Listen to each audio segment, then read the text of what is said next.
Hello and welcome to today's lecture. The topic of the day is the programs conducted by UGC and Open Learning System.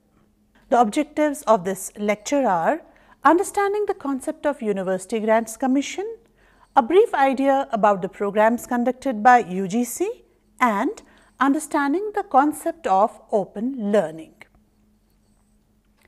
The University Grants Commission. The University Grants Commission (UGC) was set up by the Government of India under an Act 3 of 1956 of Parliament in 1956.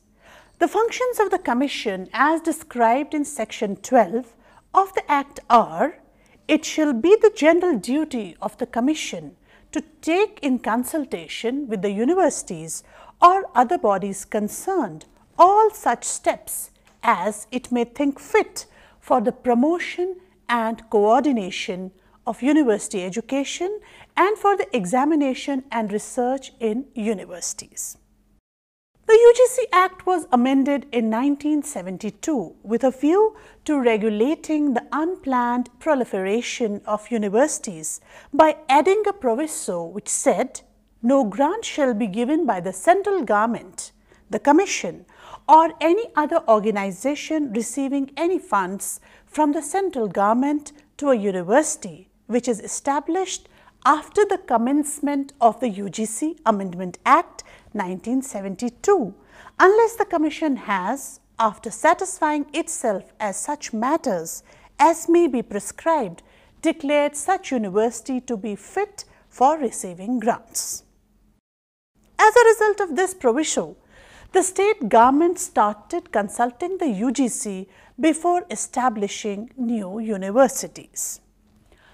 Another important power invested in the Commission under the Act is to inquire into the financial needs of the universities, to allocate and disburse grants for the maintenance and development of universities, and to recommend to any university measures necessary for the improvement of university education, concerned upon the action to be taken for the purpose of implementing such recommendations.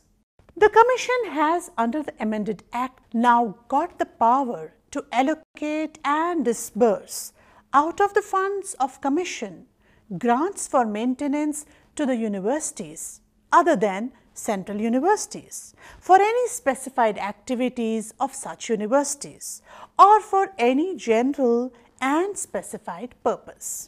The University Grants Commission Act was further amended in September 1984.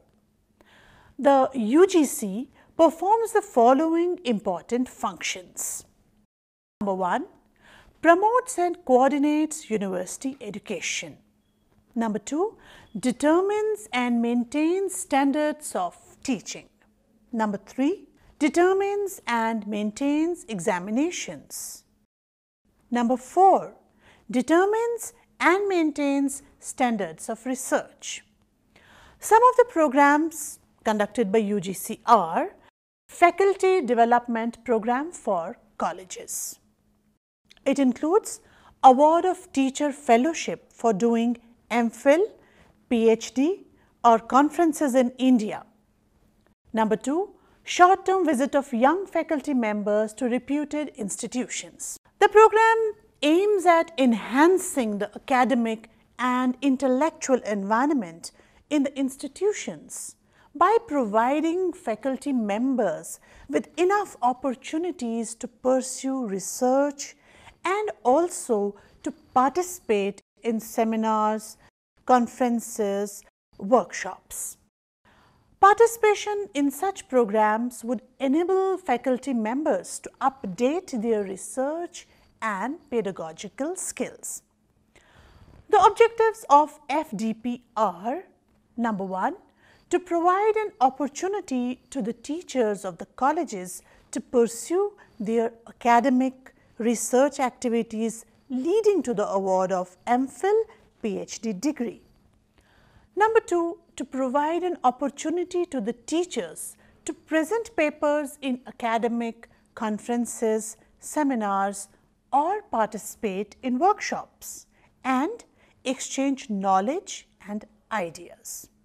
Number 3, to provide opportunity to young faculty members to spend a short period, not less than 2 weeks and not more than 2 months at institutions of their choice for a better academic exposure. UGC supported orientation programs and refresher courses. The academic staff colleges established are conducting specially designed orientation programs for newly appointed lecturers and refresher courses for in-service teachers. The orientation program is intended to inculcate in the young lecturers the quality of self-reliance through awareness of the social, intellectual, and moral environment, as well as to discover self-potential and confidence. The orientation programs contributes to the teacher awareness of the problems of the Indian society and the role of education, higher education leaders and educators in the resolution of these problems to achieve desired goals in national development. The refresher course provides opportunities for serving teachers to exchange experiences with their peers and mutually learns from each other. It will be a forum to abreast of the latest advances in the subjects, technological spin-off, etc. The Commission has been providing cent-per-cent financial assistance to the host universities or institutions to run the courses mainly towards cost of resource persons, participants, books, materials, working expenses and salaries of the UGC allocated staff, etc. as per the norms under the program. UGC CBSE NET. CBSE, Central Board of Secondary Education, now conducts NET NET exam on behalf of UGC for the post of lecturer and for providing the JRF for Indian nationals in order to ensure minimum standards for the entrance in the teaching profession and in research. The exam is conducted in streams such as arts, humanities, social sciences, commerce, etc. Besides these programs, UGC also provides change to opt for time-bound programs and provides funding to run these programs like add-on courses, short-term certificate courses, diploma courses, etc. for colleges and universities. Important and need-based welfare schemes are also thrown open by UGC from time to time, like healthcare centers, childcare centers inside campuses for facilitation of students and staff respectively. UGC, under its special financial schemes, also offers various schemes of funding. History of open education. In Europe and North America, open or distance education programs have been operational in the form of correspondence education for adults wishing to secure diplomas, degrees or just skills and information of their special interests.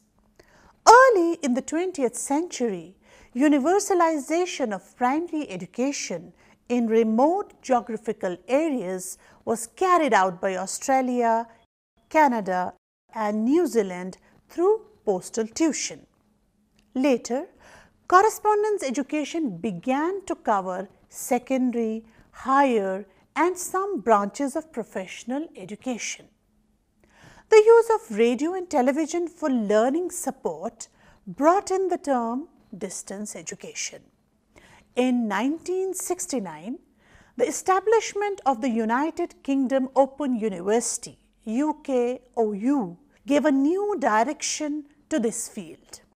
Along with print materials such as study materials, it introduced audio and video materials and a system of personal guidance through contact centers for learners and their counselors.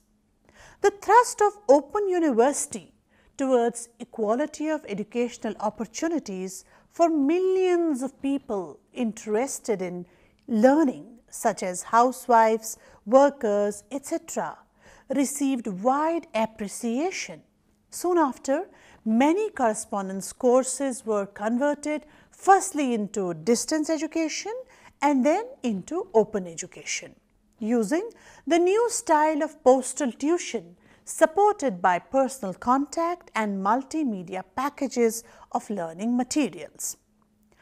A pilot project in correspondence education was started by the Delhi University in 1962-63 for BA pass level students.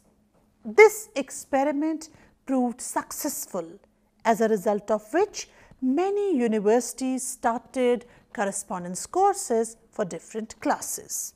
At the end of March 1988, 34 universities and 2 institutions deemed to be universities were offering correspondence courses in education leading to the B.Ed degree.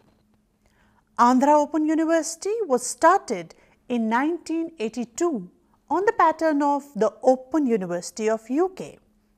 At present, a wide number of universities and institutions are deemed to be universities offer distance education courses. The Indira Gandhi National Open University IGNOU was established in 1985 and Professor G. Rama Reddy assumed the office of the Vice Chancellor of the university. 100 acres of land was acquired for this university and it started functioning at this complex from 1989. Open University. The Open University is a non-residential university which provides part-time degree and other courses using multimedia, correspondence texts and summer schools together with a network of study centers for contact, with part-time tutors and counselors and with fellow students. In many courses, no formal academic or very relaxed academic are needed to register for these courses, but the standards of the degrees are the same as those of other universities. Thus, the philosophy behind the Open University is to throw open the doors of higher education to all. Its emphasis is in an openness, the meaning of which is providing university level education for all, those who are desirous and capable of acquiring it irrespective of their age. The Open University is open to learners to learn wherever they want, how they want and what they want. The Open Universities offer BA degrees, MA, MSc, MPhil and PhD programs mainly through research. The continuing programs including short courses of community education, in-service training for teachers, updating courses for managers, scientists and technologists, all kinds of latest growing knowledge related programs are offered in the Open Universities. Open Learning System. The term Open Learning System is a common name for correspondence courses, correspondence education, open education, distance education, open university education, off-campus study, etc. These methods have made education easily accessible to large majority of learners who, due to one or the other reasons, could not make use of the formal, full-time regular courses. Distance education or the open learning systems of education means the separation of the teacher and the student and the consequent use of a large media print as well as electronics to enable the learning process to take place. Most quoted definition of distance education is that of Professor Borge Homburg, who says, "The various forms of study at all levels which are not under the continuous, immediate supervision of tutors present with their students in lecture rooms or on the same premises, but which, nevertheless, benefit from the planning, guidance and tuition of a tutorial organization." Distance education describes those forms of education in which teacher and learner carry out their essential tasks apart from one another. A large number of universities in India provide correspondence courses for various degrees. Correspondence education has come to be recognized as an effective alternative system of providing education at all levels and to a varied clientele. It has a great potential for imparting non-formal education and for vocationalizing education. It also suits in-service persons. Objectives of open learning system. Number 1. To provide a second opportunity of study to those who missed such an opportunity earlier. Number 2. To provide a suitable alternative path to wide majority of learners, especially in higher education. Number 3. To provide an efficient and less expensive process of education. Number 4. To advance and disseminate learning and knowledge by a diversity of means. Number 5. To provide education facilities to all willing persons who are unable to join regular university and other courses due to various reasons. Number 6. To provide opportunities of academic pursuits to educated citizens willing to improve their standard of knowledge and learning through continuing education while in employment. That was all about today's lecture. Thank you.